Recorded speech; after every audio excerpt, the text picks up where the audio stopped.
Before placing the pre-hung door unit in the opening, apply a fillet bead of sealant where the exterior trim meets the jamb, and seal the miter cuts at the top.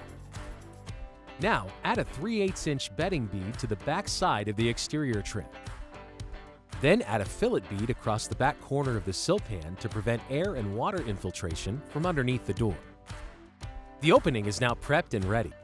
If there is rigid head flashing, then tilt the top of the door unit in first so it fits just beneath the rigid head flashing, then slide the bottom into the sill pan.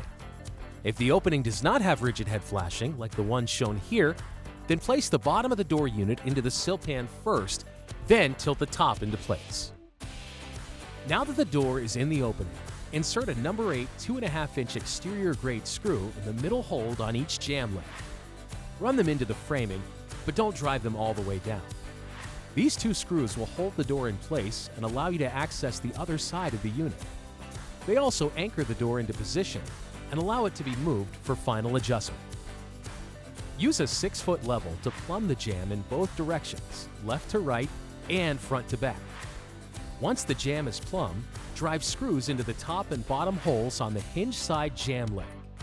The screws should go into the framing, but don't drive them all the way down. Next, place shims between the hinge side jamb and framing until they are snug. Do not screw through the shims. They need to be just above the screws. Use the 6-foot level again to ensure the hinge side jamb is plumb in both directions. Then drive the middle screw tight.